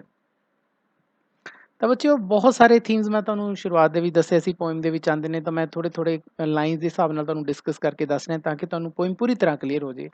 ਹੁਣ ਉਸ ਤੋਂ ਬਾਅਦ he goes into the toilet to contemplate man's estrangement from a man made world. ਹੁਣ ਉਹ ਮਾੜਾ ਮੋਟਾ ਖਾ ਪੀ ਕੇ ਉਸ ਤੋਂ ਬਾਅਦ ਉਹ ਟੋਇਲਟ ਚਲੇ ਜਾਂਦੇ ਨੇ, ਵਾਸ਼ਰੂਮ ਚਲੇ ਜਾਂਦੇ ਨੇ ਅਤੇ ਉੱਥੇ ਜਾ ਕੇ ਕੁਝ ਸੋਚਦੇ ਨੇ। ਕੰਟੈਂਪਲੇਟ ਕਰਨਾ ਹੁੰਦਾ ਮਤਲਬ ਬੱਚਿਓ ਜਦੋਂ ਆਪਾਂ ਬਹੁਤ ਹੀ ਧਿਆਨ ਨਾਲ ਸੋਚਦੇ ਹਾਂ, ਡੂੰਘੇ ਸੋਚਦੇ ਹਾਂ, ਉਹਨੂੰ ਆਪਾਂ ਕੰਟੈਂਪਲੇਟ ਕਹਿੰਦੇ ਹਾਂ। ਤਾਂ ਉੱਥੇ ਜਾ ਕੇ ਉਹ ਟੋਇਲਟ ਜਾ ਕੇ ਕੁਝ ਸੋਚਦੇ ਨੇ। ਕੀ ਸੋਚਦੇ ਨੇ? Man's estrangement from a man made world. ਬੱਚਿਓ ਯਾਦ ਹੋਣਾ ਤੁਹਾਨੂੰ ਬਿਲਕੁਲ ਸੇਮ ਲਾਈਨਸ ਸਾਡੇ ਜਦ ਅਸੀਂ ਪੋਇਮ ਸਟਾਰਟ ਕੀਤੀ ਸੀ ਤਾਂ ਉਸਦੇ ਜਿਹੜੇ ਇੰਟਰੋਡਕਟਰੀ ਪੈਰੇ ਦੇ ਵਿੱਚ ਇਹ ਲਾਈਨਸ ਆਉਂਦੀਆਂ ਨੇ ਕਿ ਜਿਹੜਾ ਮਨੁੱਖ ਹੈ ਉਹ ਇਸ ਮਨੁੱਖ ਦੁਆਰਾ ਬਣਾਏ ਹੋਏ ਸੰਸਾਰ ਦੇ ਵਿੱਚ ਹੀ ਕਿੰਨਾ ਜ਼ਿਆਦਾ ਇੰਸਟ੍ਰੇਂਜ ਹੋ ਚੁੱਕਿਆ ਹੈ, ਕਿੰਨਾ ਜ਼ਿਆਦਾ ਉਹ ਵੱਖ ਹੋ ਚੁੱਕਿਆ ਹੈ। ਹੁਣ ਤੁਸੀਂ ਇਹ ਦੇਖੋ ਬੱਚਿਓ ਕਿ ਫਾਦਰ ਸਾਹਿਬ ਵੀ ਇਸ ਸੰਸਾਰ ਦਾ ਹਿੱਸਾ ਨੇ। ਉਹਨਾਂ ਨੇ ਆਪਣੀ ਦੁਨੀਆ ਆਪ ਬਣਾਈ ਹੈ, ਉਹਨਾਂ ਨੇ ਆਪਣੀ ਫੈਮਿਲੀ ਉਹਨਾਂ ਦੀ ਹੋਏਗੀ ਕੋਈ, ਉਹਦੇ ਵਿੱਚ ਉਹਨਾਂ ਦੇ ਬੱਚੇ ਵੀ ਹੋਣਗੇ। ਲੇਕਿਨ ਦੇਖੋ ਹੁਣ ਉਸ ਜੋ ਉਹਨਾਂ ਨੇ ਇੱਕ ਦੁਨੀਆ ਬਣਾਈ ਸੀ ਆਪਣੀ ਇੱਕ, ਉਸ ਦੇ ਵਿੱਚ ਉਹ ਖੁਦ ਹੀ ਇਕੱਲੇ ਰਹਿ ਗਏ। Man estrangement from a man made world. ਤਾਂ ਕਿੱਡੀ ਵੱਡੀ ਇਹ ਦੇਖੋ ਦੁਖਦਾਈ ਗੱਲ ਹੈ ਕਿ ਪੂਰੇ ਪਰਿਵਾਰ ਦੇ ਹੁੰਦੇ ਹੋਏ ਵੀ ਕੋਈ ਇਨਸਾਨ ਇਕੱਲਾ ਰਹਿ ਜੇ। ਤਾਂ ਇਹ ਜਿਹੜੀ ਪੋਇਮ ਹੈ ਬੱਚਿਓ man's estrangement from a man made world, ਜਿਹੜੀ ਪੂਰੀ ਲਾਈਨ ਹੈ ਇਹ ਇੱਕ ਤਰ੍ਹਾਂ ਦਾ ਪੂਰੀ ਪੋਇਮ ਦਾ ਥੀਮ ਹੈ। ਇਹ ਥੀਮ ਆਫ ਦਾ ਪੋਇਮ ਹੈ ਇਹ ਵਾਲੀ ਲਾਈਨ। ਇੱਕ ਗੱਲ ਹੋਰ ਵੀ ਇੱਥੇ ਦੱਸਣ ਵਾਲੀ ਗੱਲ ਹੈ ਬੱਚਿਓ ਕਿ ਸਾਰੀਆਂ ਗੱਲਾਂ ਉਹ ਕਿੱਥੇ ਜਾ ਕੇ ਸੋਚਦੇ ਨੇ? ਉਹ ਜਾ ਕੇ ਟੋਇਲਟ 'ਚ ਸੋਚਦੇ ਨੇ। ਦੇਖੋ ਟੋਇਲਟ ਇੱਥੇ ਇੱਕ ਤਰ੍ਹਾਂ ਦਾ ਸਿੰਬਲ ਹੈ। ਮੈਂ ਤੁਹਾਨੂੰ ਦੱਸਿਆ ਨਾ ਕਿ ਜਿਹੜੀ ਪੋਇਮ ਹੈ it's full of symbolic expressions. ਇੱਥੇ ਇੱਕ ਸਿੰਬਲ ਹੈ ਕਿ ਦੁਨੀਆ ਉਹਨਾਂ ਦੀ ਕਿੰਨੀ ਛੋਟੀ ਹੋਗੀ। ਉਹਨਾਂ ਦੀ ਪੂਰੀ ਆਪਣੀ ਫੈਮਿਲੀ ਹੈ ਲੇਕਿਨ ਫਿਰ ਵੀ ਫੈਮਿਲੀ ਦੇ ਵਿੱਚ ਉਹ ਇਕੱਲੇ ਨੇ, ਕਲਪਨਾ ਮਹਿਸੂਸ ਕਰਦੇ ਨੇ, ਆਈਸੋਲੇਟ ਨੇ, ਇੰਸਟ੍ਰੇਂਜਡ ਨੇ। ਦੇਖੋ ਤਾਂ ਇੱਥੇ ਟੋਇਲਟ ਉਹਨਾਂ ਦੀ ਉਸ ਛੋਟੀ ਹੋਈ ਦੁਨੀਆ ਦਾ ਇੱਕ ਸਿੰਬਲ ਹੈ। Coming out, he trembles at the sink, the cold water running over his brown hands. A few droplets cling to the graying hairs on his wrists. Washroom ਤੋਂ ਬਾਹਰ ਆਉਂਦੇ ਆ ਜੀ ਤਾਂ ਨੈਚੁਰਲੀ ਆਪਣੇ ਹੈਂਡਸ ਵਾਸ਼ ਕਰਨ ਦੇ ਲਈ ਉਹ ਸਿੰਕ ਤੇ ਜਾਂਦੇ ਆ, ਵਾਸ਼ ਬੇਸਿਨ ਤੇ ਜਾਂਦੇ ਆ। ਸਿੰਕ ਦਾ ਮਤਲਬ ਵਾਸ਼ ਬੇਸਿਨ ਨੂੰ ਕਿਹਾ ਜਾਂਦਾ ਬੱਚਿਓ। ਤਾਂ ਉਹ ਟਰੈਂਬਲ ਕਰਦੇ ਨੇ। ਟਰੈਂਬਲ ਦਾ ਮਤਲਬ ਹੁੰਦਾ ਬੱਚਿਓ ਕੰਬਣਾ। ਕਿਉਂ? The cold water running over his brown hands, ਕਿਉਂਕਿ ਉਸ ਟੈਪ ਦਾ, ਉਸ ਟੂਟੀ ਦਾ ਠੰਡਾ ਪਾਣੀ ਉਹਨਾਂ ਦੇ ਹੈਂਡਸ ਦੇ ਉੱਪਰ ਜੋ ਬਰਾਊਨ ਹੋ ਗਏ, ਭੂਰੇ ਹੋ ਗਏ ਕਿਉਂਕਿ ਬਜ਼ੁਰਗ ਹੋ ਗਏ, ਉਹਨਾਂ ਦੇ ਹੱਥਾਂ ਤੇ ਪੈਂਦਾ ਤਾਂ ਫਿਰ ਉਹ ਟਰੈਂਬਲ ਕਰਦੇ ਹੈ ਉਸ ਠੰਡੇ ਪਾਣੀ ਦੇ ਨਾਲ। ਪਰ ਬੱਚਿਓ ਇੱਥੇ ਜਿਹੜਾ ਇਹ ਕੋਲਡ ਵਾਟਰ ਹੈ ਇਹ ਫਿਰ ਇੱਕ ਸਿੰਬਲ ਹੈ। ਹੁਣ ਦੇਖੋ ਉਹ ਇਸ ਤੋਂ ਪਹਿਲਾਂ ਉਹ ਟੋਇਲਟ 'ਚ ਗਏ ਸੀ, ਉਹਨਾਂ ਨੇ ਕੁਛ ਡੂੰਘਾ ਸੋਚਿਆ। ਹੋ ਸਕਦਾ ਆਪਣੇ ਫੈਮਿਲੀ ਬਾਰੇ ਸੋਚਿਆ, ਹੋ ਸਕਦਾ ਉਹਨਾਂ ਨੇ ਕੋਈ ਗੱਲਾਂ ਸੋਚੀਆਂ। ਹੋ ਸਕਦਾ ਹੈ ਕਿ ਜਦੋਂ ਉਹ ਬਾਹਰ ਆਏ ਤਾਂ ਉਸ ਟਾਈਮ ਉਹਨਾਂ ਗੱਲਾਂ ਦਾ ਉਹਨਾਂ 'ਤੇ ਅਸਰ ਹੋਵੇ ਜੋ ਉਹਨਾਂ ਨੇ ਗੱਲਾਂ ਸੋਚੀਆਂ ਸੀ, ਇਸੇ ਕਰਕੇ ਉਹ ਕੰਬਣ ਲੱਗ ਗਏ ਕਿਉਂਕਿ ਬਜ਼ੁਰਗ ਨੇ। ਉਹ ਗੱਲਾਂ ਯਾਦ ਕਰਕੇ ਕੁਛ ਅਨਪਲੈਜ਼ੈਂਟ ਥੋਟਸ ਉਹਨਾਂ ਦੇ ਮਾਇੰਡ 'ਚ ਆਈਆਂ ਅਤੇ ਹੁਣ ਉਹ ਟਰੈਂਬਲ ਕਰ ਰਹੇ ਨੇ। ਤਾਂ ਇੱਥੇ ਕੋਲਡ ਵਾਟਰ ਉਹਨਾਂ ਦੀ ਜ਼ਿੰਦਗੀ ਦੇ ਵਿੱਚ ਜੋ ਕੋਲਡ ਰਿਸ਼ਤੇ ਰਹਿ ਗਏ, ਜੋ ਕੋਲਡ ਰਿਲੇਸ਼ਨਸ ਰਹਿ ਗਏ, ਉਹਨਾਂ ਦਾ ਵੀ ਇਹ ਸੂਚਕ ਹੈ। ਹੁਣ ਇੱਥੇ ਫਿਰ ਬਰਾਊਨ ਹੈਂਡਸ ਯੂਜ਼ ਕੀਤਾ ਹੋਇਆ। ਬਰਾਊਨ ਫਿਰ ਤੁਹਾਨੂੰ ਪਤਾ ਹੈ ਕਿ ਇਹ ਇੱਕ ਡਲ ਕਲਰ ਦੇ ਵਾਂਗੂ ਯੂਜ਼ ਹੋਇਆ ਇੱਥੇ। ਤਾਂ ਹੁਣ a few droplets cling to the graying hairs on his wrist. ਤਾਂ ਉਹਨਾਂ ਦੀ ਕਲਾਈ ਦੇ ਉੱਪਰ, ਰਿਸਟ ਕਲਾਈ ਨੂੰ ਕਿਹਾ ਜਾਂਦਾ ਹੈ, ਉਹਨਾਂ ਦੀ ਕਲਾਈ ਦੇ ਉੱਪਰ ਕੁਛ ਜਿਹੜੇ ਪਾਣੀ ਦੇ ਡਰੋਪਲੇਟਸ ਨੇ ਉਹ ਰਹਿ ਜਾਂਦੇ ਨੇ। ਜਿਹੜੇ ਉਹਨਾਂ ਦੇ ਵਾਲ ਨੇ ਚਿੱਟੇ ਹੋਏ ਵੇ, ਗ੍ਰੇ ਹੈਅਰਸ ਨੇ ਜਿਹੜੇ ਉਹਨਾਂ ਦੇ ਚਿੱਟੇ ਹੋਏ ਵਾਲਾਂ ਦੇ ਉੱਪਰ, ਉਹ ਜਿਹੜੇ ਡਰੋਪਲੇਟਸ ਰਹਿ ਗਏ ਨੇ। ਇਹ ਵੀ ਬੱਚਿਓ ਅਸੀਂ ਕਹਿ ਸਕਦੇ ਹਾਂ ਕਿ ਇੱਥੇ ਫਿਰ ਸਿੰਬਲ ਹੋਇਆ ਯੂਜ਼ ਕਿਉਂਕਿ ਫਿਊ ਡਰੋਪਲੇਟਸ ਇੱਥੇ ਤੁਹਾਨੂੰ ਪਤਾ ਹੈ ਪਾਣੀ ਇੱਕ ਲਾਈਫ ਦਾ ਸੂਚਕ ਹੁੰਦਾ ਹੈ। Water is the symbol of life. ਲੇਕਿਨ ਉਹਨਾਂ ਦੀ ਜ਼ਿੰਦਗੀ ਜਿਹੜੀ ਹੈ ਉਹ ਹੁਣ ਓਲਡ ਏਜ ਵੱਲ ਜਾ ਰਹੀ ਹੈ। ਤਾਂ ਜ਼ਿੰਦਗੀ ਇੱਕ ਤਰ੍ਹਾਂ ਨਾਲ ਉਹਨਾਂ ਦੀ ਬਸ ਉਹ ਜਿਹੜਾ ਜ਼ਿੰਦਗੀ ਹੈ ਉਹਨਾਂ ਦੀ ਓਲਡ ਏਜ ਦੇ ਨਾਲ ਜੁੜੀ ਹੋਈ ਹੈ। ਅਦਰਵਾਈਜ਼ ਉਹਨਾਂ ਦੀ ਜ਼ਿੰਦਗੀ ਦੇ ਵਿੱਚ ਹੋਰ ਕਿਸੇ ਤਰ੍ਹਾਂ ਦੀ ਕੋਈ ਚਾਰਮ ਨਹੀਂ ਹੈ। ਫੁੱਲ ਆਫ ਬੋਰੀਅਤ ਭਰੀ ਹੋਈ ਉਹਨਾਂ ਦੀ ਜ਼ਿੰਦਗੀ ਹੈ। ਇਹ ਸਾਰੀਆਂ ਗੱਲਾਂ ਉਹਨਾਂ ਦੀ ਡਲ ਲਾਈਫ ਨੂੰ ਦਰਸਾ ਰਹੀਆਂ ਨੇ। His sullen children have often refused to share jokes and secrets with him.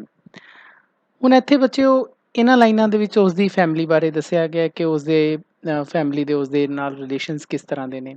ਸਲਨ ਦਾ ਮਤਲਬ ਹੁੰਦਾ ਬੱਚਿਓ ਬੈਡ ਟੈਂਪਰਡ, ਜੋ ਵਧੀਆ ਵਿਵਹਾਰ ਨਾ ਰੱਖਦਾ ਹੋਵੇ ਉਸਨੂੰ ਆਪਾਂ ਸਲਨ ਕਹਿੰਦੇ ਆ। ਬੁਰੇ ਬੁਰੇ ਵਿਵਹਾਰ ਵਾਲੇ ਉਸਦੇ ਜਿਹੜੇ ਬੱਚੇ ਨੇ ਉਹ ਉਸ ਨਾਲ ਜੋਕਸ ਸ਼ੇਅਰ ਕਰਨੇ, ਕੋਈ ਮਜ਼ਾਕ ਦੀ ਗੱਲ ਕਰਨੀ ਜਾਂ ਕੋਈ ਵੀ ਕਿਸੇ ਤਰ੍ਹਾਂ ਦੀ ਕੋਈ ਭੇਦ ਦੀ ਗੱਲ ਉਸ ਨਾਲ ਸ਼ੇਅਰ ਕਰਨਾ ਪਸੰਦ ਨਹੀਂ ਕਰਦੇ। ਰਿਫਿਊਜ਼ ਮਤਲਬ ਉਹਨਾਂ ਨੇ ਮਨਾ ਕਰਤਾ। ਹੁਣ ਇੱਥੇ ਬੱਚਿਓ ਦੇਖਣ ਵਾਲੀ ਗੱਲ ਹੈ ਕਿ ਇੱਥੇ ਚਿਲਡਰਨ ਕਿਹਾ ਗਿਆ, ਦੈਟ ਮੀਨਸ ਕਿ ਫਾਦਰ ਸਾਹਿਬ ਦੇ ਇੱਕ ਤੋਂ ਜ਼ਿਆਦਾ ਬੱਚੇ ਨੇ, ਚਿਲਡਰਨ ਨੇ ਉਹਨਾਂ ਦੇ, ਪਰ ਜ਼ਿਆਦਾ ਇੱਕ ਤੋਂ ਜ਼ਿਆਦਾ ਬੱਚੇ ਹੋਣ ਦੇ ਬਾਵਜੂਦ ਵੀ ਉਹ ਇਕੱਲੇ ਨੇ ਤੇ ਕੋਈ ਵੀ ਉਹਨਾਂ ਨਾਲ ਕੋਈ ਜੋਕ ਸ਼ੇਅਰ ਨਹੀਂ ਕਰਦਾ, ਕੋਈ ਸੀਕ੍ਰੇਟ ਸ਼ੇਅਰ ਨਹੀਂ ਕਰਦਾ। ਹਾਲਾਂਕਿ ਉਹਨਾਂ ਨੇ ਉਹ ਚਾਹੁੰਦੇ ਨੇ ਕਿ ਉਹ ਉਹਨਾਂ ਨਾਲ ਉਹ ਜੋਕਸ ਕਰਨ, ਉਹਨਾਂ ਨਾਲ ਗੱਲਾਂ ਕਰਨ, ਲੇਕਿਨ ਇਹ ਗੱਲਾਂ ਨਹੀਂ ਹੁੰਦੀਆਂ ਬਿਕੋਜ਼ ਉਹਨਾਂ ਨੇ ਰਿਫਿਊਜ਼ ਕਰਤਾ, ਉਹਨਾਂ ਦੇ ਬੱਚਿਆਂ ਨੇ ਰਿਫਿਊਜ਼ ਕਰਤਾ। ਇੱਥੇ ਰਿਫਿਊਜ਼ ਤੋਂ ਇਹ ਗੱਲ ਕਲੀਅਰ ਹੁੰਦੀ ਹੈ ਬੱਚਿਓ ਕਿ ਫਾਦਰ ਸਾਹਿਬ ਤਾਂ ਵਿਲਿੰਗ ਹੈਗੇ ਨੇ ਕਿ ਉਹ ਆਪਣੀ ਫੈਮਿਲੀ ਦੇ ਨਾਲ ਆਪਣੇ ਅੱਛੇ ਰਿਲੇਸ਼ਨਸ ਰੱਖਣਾ ਚਾਹੁੰਦੇ ਨੇ, ਉਹਨਾਂ ਨਾਲ ਉੱਠਣਾ ਬੈਠਣਾ ਚਾਹੁੰਦੇ ਨੇ, ਲੇਕਿਨ ਬੱਚੇ ਇਸ ਤਰ੍ਹਾਂ ਦੇ ਨੇ, ਬੱਚੇ ਬੈਡ ਟੈਂਪਰਡ ਨੇ ਕਿ ਉਹ ਆਪਾਂ ਨੂੰ ਆਪਣੇ ਫਾਦਰ ਸਾਹਿਬ ਦੀ ਬਿਲਕੁਲ ਪਰਵਾਹ ਨਹੀਂ ਕਰਦੇ। ਤਾਂ ਹੁਣ ਇੱਥੇ ਬੱਚਿਓ ਇੱਕ ਹੋਰ ਥੀਮ ਹੈ ਜੋ ਅੱਜ ਕੱਲ੍ਹ ਬੜਾ ਹੀ ਵਾਈਡ ਸਪਰੈਡ ਹੈ, ਬਹੁਤ ਹੀ ਜ਼ਿਆਦਾ ਦੇਖਣ ਨੂੰ ਮਿਲਦਾ ਹੈ, ਹਰ ਪਰਿਵਾਰ 'ਚ ਹੀ ਦੇਖਣ ਨੂੰ ਮਿਲਦਾ ਹੈ, ਤੇ ਉਹ ਹੈ ਜੀ theme of the generation gap. ਤਾਂ ਬੱਚਿਓ ਜਨਰੇਸ਼ਨ ਗੈਪ ਦਾ ਜਿਹੜਾ ਥੀਮ ਹੈ ਇੱਥੇ ਸਾਨੂੰ ਦੇਖਣ ਨੂੰ ਮਿਲਦਾ ਹੈ। ਅੱਜ ਕੱਲ੍ਹ ਤੁਹਾਨੂੰ ਪਤਾ ਹੀ ਹੈ ਬੱਚਿਓ, ਹਰ ਘਰ ਦੀ ਕਹਾਣੀ ਹੋ ਚੁੱਕੀ। ਜਿਹੜੇ ਨਵੀਂ ਜਨਰੇਸ਼ਨ ਦੇ ਬੱਚੇ ਨੇ ਉਹ ਪੁਰਾਣੀ ਜਨਰੇਸ਼ਨ ਦੇ ਬੱਚਿਆਂ ਨੂੰ ਘੱਟ ਹੀ ਪਸੰਦ ਕਰਦੇ ਨੇ, ਉਹਨਾਂ ਨਾਲ ਬੈਠਣਾ ਹੀ ਘੱਟ ਪਸੰਦ ਕਰਦੇ ਨੇ। ਉਹਨਾਂ ਨੂੰ ਆਪਣੇ ਮੋਬਾਈਲਾਂ ਟੀਵੀਆਂ ਤੋਂ ਹੀ ਫੁਰਸਤ ਨਹੀਂ ਮਿਲਦੀ, ਤਾਂ ਮਾਂ ਬਾਪ ਲਈ ਟਾਈਮ ਕਿੱਥੇ ਕੱਢਣ। ਤਾਂ ਹੁਣ ਇਹਨਾਂ ਲਾਈਨਸ ਦੇ ਵਿੱਚੋਂ ਸਾਨੂੰ ਪਤਾ ਲੱਗਦਾ ਹੈ ਕਿ ਉਸਦੇ ਬੱਚੇ ਆਪਣੇ ਫਾਦਰ ਸਾਹਿਬ ਨਾਲ ਬੈਠਣਾ ਉੱਠਣਾ ਬਿਲਕੁਲ ਪਸੰਦ ਨਹੀਂ ਕਰਦੇ। ਉਹ ਇਸ ਟਾਈਮ ਦੁਨੀਆ ਦੇ ਵਿੱਚ ਇਕੱਲਾ ਹੈ। He will now go to sleep, listening to the static on the radio, dreaming of his ancestors and grandchildren, thinking of nomads entering a subcontinent through a narrow pass. Last lines ਦੇ ਵਿੱਚ father ਬਾਰੇ ਦੱਸਿਆ ਜਾਂਦਾ ਹੈ ਕਿ ਉਹ ਹੁਣ ਸੌਣ ਲਈ ਜਾ ਰਹੇ ਨੇ, ਪਰ ਸੌਣ ਤੋਂ ਪਹਿਲਾਂ listening to the static on the radio ਸੁਣਦੇ ਨੇ। ਪੁਰਾਣੇ ਬਜ਼ੁਰਗਾਂ ਦੀ ਤਰ੍ਹਾਂ ਉਹਨਾਂ ਨੂੰ ਰੇਡੀਓ ਸੁਣਨਾ ਪਸੰਦ ਹੈ। ਰੇਡੀਓ ਦੇ ਉੱਪਰ ਉਹ ਕੁਝ ਸੁਣਨਾ ਚਾਹੁੰਦੇ ਨੇ, ਪਰ ਉਹਨਾਂ ਨੂੰ ਕੁਝ ਸੁਣਦਾ ਨਹੀਂ ਬਿਕੋਜ਼ ਉਹ ਸਟੈਟਿਕ ਸੁਣ ਰਹੇ ਨੇ। ਸਟੈਟਿਕ ਦਾ ਮਤਲਬ ਹੁੰਦਾ ਬੱਚਿਓ, ਤੁਸੀਂ ਸ਼ਾਇਦ ਜੇ ਰੇਡੀਓ ਸੁਣਿਆ ਹੋਵੇ ਤਾਂ ਕਾਫੀ ਹੋਰੀ ਤਰ੍ਹਾਂ ਦੀਆਂ ਆਵਾਜ਼ਾਂ ਆਉਂਦੀਆਂ ਨੇ ਜਦੋਂ ਪ੍ਰੋਪਰ ਸਟੇਸ਼ਨ ਕੈਚ ਨਾ ਕਰੇ ਰੇਡੀਓ, ਉਹਨੂੰ ਆਪਾਂ ਸਟੈਟਿਕ ਕਹਿੰਦੇ ਹਾਂ। ਬੇਵਜ੍ਹਾ ਦਾ ਜਿਹੜਾ ਸ਼ੋਰ ਹੁੰਦਾ ਤਾਂ ਉਹ ਸੁਣਨ ਦੀ ਕੋਸ਼ਿਸ਼ ਕਰਦੇ ਨੇ, ਲੇਕਿਨ ਉਹਨਾਂ ਨੂੰ ਸਟੈਟਿਕ ਹੀ ਸੁਣਦਾ। ਤਾਂ ਇੱਥੇ ਜਿਹੜਾ ਸਟੈਟਿਕ ਹੈ ਨੋਇਜ਼, ਸਟੈਟਿਕ ਦਾ ਮਤਲਬ ਇੱਥੇ ਬੱਚਿਓ ਨੋਇਜ਼ ਤੋਂ ਹੈ। ਤਾਂ ਇੱਥੇ ਜਿਹੜੀ ਇਹ ਨੋਇਜ਼ ਹੈ ਜਾਂ ਸ਼ੋਰ ਸ਼ਰਾਬਾ ਹੈ, ਇਹ ਫਿਰ ਇੱਕ ਸੂਚਕ ਹੈ ਉਹਨਾਂ ਦੀ ਜ਼ਿੰਦਗੀ ਦੇ ਵਿੱਚ ਜੋ ਸ਼ੋਰ ਸ਼ਰਾਬਾ ਚੱਲ ਰਿਹਾ ਹੈ, ਰਿਸ਼ਤਿਆਂ ਦਾ ਜਾਂ ਜੋ ਵੀ ਹੈ, ਉਹ ਅਸੀਂ ਜੋ ਸਾਰਾ ਕੁਝ ਪੜ੍ਹਿਆ। ਤਾਂ ਇੱਥੇ ਇੱਕ ਤਰ੍ਹਾਂ ਦਾ ਇਹ ਫੇਰ ਸਿੰਬਲ ਹੈ ਉਹਨਾਂ ਦੀ ਜ਼ਿੰਦਗੀ ਦੇ ਵਿੱਚ। ਜਿਹੜੀ ਸਟੈਟਿਕ ਹੈ ਇੱਕ ਫੇਰ ਉਹੀ ਉਹਨਾਂ ਦੀ ਡਲ ਲਾਈਫ ਨੂੰ ਰਿਪਰਜੈਂਟ ਕਰਦਾ। ਤੇ ਫਿਰ ਉਹ ਕੀ ਕਰਦੇ ਨੇ, ਸੌਣ 'ਤੇ ਉਹਨਾਂ ਨੂੰ ਕਾਹਦੇ ਸੁਪਨੇ ਆਉਂਦੇ ਨੇ, ਡਰੀਮਿੰਗ ਆਫ ਹਿਜ਼ ਐਨਸੈਸਟਰਸ, ਉਹਨਾਂ ਨੂੰ ਆਪਣੇ ਪੂਰਵਜਾਂ ਦੇ ਸੁਪਨੇ ਆਉਂਦੇ ਨੇ, ਐਂਡ ਗ੍ਰੈਂਡ ਚਿਲਡਰਨ, ਅਤੇ ਆਪਣੇ ਜਿਹੜੇ ਗ੍ਰੈਂਡ ਚਿਲਡਰਨ ਨੇ, ਆਪਣੇ ਪੋਤੇ ਪੜਪੋਤੇ, ਉਹਨਾਂ ਦੇ ਸੁਪਨੇ ਆਉਂਦੇ ਨੇ। ਹੁਣ ਇੱਥੇ ਬੱਚਿਓ ਦੇਖਣ ਵਾਲੀ ਗੱਲ ਹੈ ਕਿ ਉਹਨਾਂ ਨੂੰ ਆਪਣੇ ਜਿਹੜੇ ਆਪਣੇ ਚਿਲਡਰਨ ਨੇ, ਉਹਨਾਂ ਦੇ ਆਪਣੇ ਬੇਟਾ ਹੋਏਗਾ ਜਾਂ ਬੇਟੀ ਹੋਏਗੀ, ਉਸ ਦਾ ਕੋਈ ਸੁਪਨਾ ਨਹੀਂ ਆਉਂਦਾ। ਉਹਨਾਂ ਦੇ ਨਾਲ ਉਹਨਾਂ ਦਾ ਦਿਲੀ ਪਿਆਰ ਹੀ ਨਹੀਂ ਹੈ, ਤੇ ਉਹਨੂੰ ਆਪਣੇ ਐਨਸੈਸਟਰਸ ਦੇ ਸੁਪਨੇ ਆ ਰਹੇ ਨੇ, ਆਪਣੇ ਦਾਦੇ ਆਪਣੇ ਪੜਪੋਤਿਆਂ ਜਾਂ ਪੋਤਿਆਂ ਦੇ ਸੁਪਨੇ ਆ ਰਹੇ ਨੇ, ਲੇਕਿਨ ਆਪਣੇ ਬੱਚਿਆਂ ਦਾ ਉਸਨੂੰ ਕਿਸੇ ਤਰ੍ਹਾਂ ਦਾ ਕੋਈ ਸੁਪਨਾ ਨਹੀਂ ਆਉਂਦਾ। ਤਾਂ ਇੱਥੇ ਸਾਨੂੰ ਪਤਾ ਲੱਗਦਾ ਹੈ ਕਿ ਉਹ ਕਿੰਨਾ ਜ਼ਿਆਦਾ ਆਪਣੀ ਫੈਮਿਲੀ ਦੇ ਨਾਲੋਂ ਜਿਹੜੀ ਹੈ ਉਹ ਵੱਖ ਹੋ ਚੁੱਕੇ, ਏਲੀਅਨੇਟ ਹੋ ਚੁੱਕੇ, ਇੰਸਟ੍ਰੇਂਜ ਹੋ ਚੁੱਕੇ। ਤੇ ਫਿਰ ਉਹ ਇਹਦੇ ਬਾਰੇ ਵੀ ਸੋਚਦੇ ਨੇ ਕਿ ਕਿਸ ਤਰ੍ਹਾਂ ਜਿਹੜੇ ਖਾਨਾ ਬਦੋਸ਼ ਨੋਮੈਡਸ ਹੁੰਦੇ ਨੇ ਬੱਚੇ, ਜਿਨ੍ਹਾਂ ਦਾ ਕੋਈ ਘਰ-ਬਾਰ ਨਹੀਂ ਹੁੰਦਾ, ਕਦੇ ਇੱਧਰ ਕਦੇ ਉੱਧਰ ਭਟਕਦੇ ਰਹਿੰਦੇ ਨੇ। ਨੋਮੈਡਸ ਜਿਹੜੇ ਆਏ ਸੀਗੇ ਸਾਡੇ ਕਿਸੇ ਟਾਈਮ, ਤੁਹਾਨੂੰ ਪਤਾ ਸਾਡੇ ਇੰਡੀਆ ਦੇ ਵਿੱਚ ਵੀ ਅਫਗਾਨਿਸਤਾਨ ਤੋਂ ਹੁੰਦੇ ਹੋਏ ਕਈ ਜਾਤੀਆਂ ਸਾਡੇ ਇੰਡੀਆ ਦੇ ਵਿੱਚ ਆਈਆਂ ਨੇ। ਸਬ ਕੰਟੀਨੈਂਟ ਇੱਥੇ ਬੱਚਿਓ ਇੰਡੀਅਨ ਕੰਟੀਨੈਂਟ ਨੂੰ ਕਿਹਾ ਗਿਆ ਹੈ, ਸਬ ਕੰਟੀਨੈਂਟ ਸਾਡੇ ਭਾਰਤੀ ਉਪ ਮਹਾਂਦੀਪ ਨੂੰ ਕਿਹਾ ਗਿਆ। ਤੁਹਾਨੂੰ ਪਤਾ ਹੈ ਸਾਡੇ ਭਾਰਤੀ ਉਪ ਮਹਾਂਦੀਪ ਦੇ ਵਿੱਚ ਇਹ ਜਿਹੜੀਆਂ ਬਾਹਰਲੀਆਂ ਜਾਤੀਆਂ ਸੀਗੀਆਂ, ਆਰੀਆ ਲੋਕ ਜਿਹਨਾਂ ਨੂੰ ਅਸੀਂ ਕਹਿੰਦੇ ਹਾਂ, ਇਹ ਖੈਬਰ ਪਾਸ ਦੇ ਥਰੂ ਆਏ ਸੀ, ਥਰੂ ਅ ਨੈਰੋ ਪਾਸ। ਤਾਂ ਇੱਥੇ ਨੈਰੋ ਪਾਸ ਦਾ ਮਤਲਬ ਬੱਚਿਓ ਉਸ ਖੈਬਰ ਦਰੇ ਤੋਂ ਹੈ ਜਿਸ ਤੋਂ ਹੁੰਦੇ ਹੋਏ ਬਹੁਤ ਸਾਰੀਆਂ ਜਾਤਾਂ ਨੇ ਜਾਂ ਬਹੁਤ ਸਾਰੀਆਂ ਕਬੀਲਿਆਂ ਨੇ ਸਾਡੇ ਭਾਰਤ 'ਤੇ ਹਮਲਾ ਵੀ ਕੀਤਾ ਅਤੇ ਸਾਡੇ ਦੇਸ਼ 'ਚ ਰਹਿਣ ਵੀ ਆਏ ਨੇ। ਹੁਣ ਇੱਥੇ ਗੱਲ ਦੇਖਣ ਵਾਲੀ ਇਹ ਹੈ ਕਿ ਬੱਚਿਓ ਕਿ ਉਸ ਨੂੰ ਇਸ ਤਰ੍ਹਾਂ ਇਹ ਨੋਮੈਡਸ ਦਾ ਜਾਂ ਜਿਹੜੇ ਖਾਨਾਬਦੋਸ਼ ਹੈ ਇਸ ਦਾ ਕਿਉਂ ਖਿਆਲ ਆਉਂਦਾ? ਬਿਕੋਜ਼ ਜਦੋਂ ਇਹ ਖਾਨਾਬਦੋਸ਼ ਸਾਡੇ ਦੇਸ਼ 'ਚ ਆਏ ਸੀਗੇ ਖੈਬਰ ਦਰੇ ਤੋਂ ਹੁੰਦੇ ਹੋਏ, ਤਾਂ ਉਹ ਇੱਕ ਫੈਮਿਲੀ, ਬੇਸਿਕਲੀ ਤਾਂ ਉਹ ਫੈਮਿਲੀ ਦੇ ਪਰਪਸ ਲਈ ਆਏ ਸੀ ਕਿ ਸਾਡੀ ਇੱਕ ਅੱਛੀ ਇੱਥੇ ਪਰਿਵਾਰ ਬਣੇਗਾ, ਸਾਨੂੰ ਅੱਛਾ ਇੱਥੇ ਸਾਡਾ ਘਰ ਪਰਿਵਾਰ ਹੋਏਗਾ। ਬਿਲਕੁਲ ਇਸੇ ਤਰ੍ਹਾਂ ਹੀ ਇਨਸਾਨ ਜਦੋਂ ਜਨਮ ਲੈਂਦਾ ਹੈ ਤਾਂ ਜਦੋਂ ਉਸਨੂੰ ਸੁਰਤ ਆਉਂਦੀ ਹੈ ਤਾਂ ਉਹ ਆਪਣੇ ਪਰਿਵਾਰ ਬਾਰੇ ਸੋਚਦਾ ਹੈ ਕਿ ਮੇਰਾ ਇੱਕ ਪਰਿਵਾਰ ਹੋਏਗਾ ਜਿਸ 'ਚ ਮੈਂ ਹੱਸਦਾ ਖੇਡਦਾ ਰਹਾਂਗਾ, ਜੋ ਮੇਰੀ ਕੇਅਰ ਕਰਨਗੇ। ਲੇਕਿਨ ਇੱਥੇ ਹੁਣ ਕੀ ਹੋ ਗਿਆ, ਇੱਥੇ ਬਿਲਕੁਲ ਹੀ ਉਲਟ ਹੋ ਗਿਆ। ਪਰਿਵਾਰ ਤਾਂ ਹੈ ਲੇਕਿਨ ਪਰਿਵਾਰ ਨਾਲੋਂ ਫਿਰ ਵੀ ਉਹ ਜਿਹੜੇ ਫਾਦਰ ਸਾਹਿਬ ਨੇ ਉਹ ਬਿਲਕੁਲ ਅਲੱਗ ਨੇ, ਜਾਂ ਪਰਿਵਾਰ ਉਹਨਾਂ ਦੀ ਪਰਵਾਹ ਨਹੀਂ ਕਰਦਾ, ਏਲੀਅਨੇਟ ਹੋ ਚੁੱਕੇ, ਇੰਸਟ੍ਰੇਂਜ ਹੋ ਚੁੱਕੇ। ਤਾਂ ਇਹ ਸਾਰੀਆਂ ਚੀਜ਼ਾਂ ਬੱਚਿਓ ਜਿਹੜੀਆਂ ਨੇ ਇਸ ਪੋਇਮ ਦੇ ਵਿੱਚ ਡਿਸਕਸ ਕੀਤੀਆਂ ਗਈਆਂ ਨੇ। ਇਸ ਦੇ ਨਾਲ ਹੀ ਸਾਡੀ ਇਹ ਪੋਇਮ ਬੱਚਿਓ ਪੂਰੀ ਕੰਪਲੀਟ ਹੁੰਦੀ ਹੈ। ਮੈਨੂੰ ਉਮੀਦ ਹੈ ਕਿ ਤੁਹਾਨੂੰ ਇਹ ਸਾਰੀ ਪੋਇਮ ਸਮਝ ਆ ਗਈ ਹੋਏਗੀ। ਫਿਰ ਵੀ ਬੱਚਿਓ ਜੇਕਰ ਤੁਹਾਨੂੰ ਕਿਸੇ ਤਰ੍ਹਾਂ ਦੀ ਕੋਈ ਦਿੱਕਤ ਹੈ ਤਾਂ ਤੁਸੀਂ ਮੈਨੂੰ ਕੰਟੈਕਟ ਕਰ ਸਕਦੇ ਹੋ। ਮੈਂ ਇਸ ਪੋਇਮ ਨੂੰ ਸਮਝਾਉਂਦੇ ਹੋਏ ਬਹੁਤ ਸਾਰੇ ਥੀਮਸ ਨੂੰ ਡਿਸਕਸ ਕੀਤਾ ਹੈ ਜੋ ਇਸ ਪੋਇਮ ਦੇ ਵਿੱਚ ਆਏ ਨੇ। ਉਹਨਾਂ ਨੂੰ ਮੈਂ ਲਾਈਨ ਟੂ ਲਾਈਨ ਤੁਹਾਡੇ ਨਾਲ ਡਿਸਕਸ ਕੀਤਾ ਹੈ। ਉਮੀਦ ਹੈ ਕਿ ਤੁਸੀਂ ਇਸ ਨੂੰ ਪਸੰਦ ਕੀਤਾ ਹੋਵੇਗਾ। ਧੰਨਵਾਦ।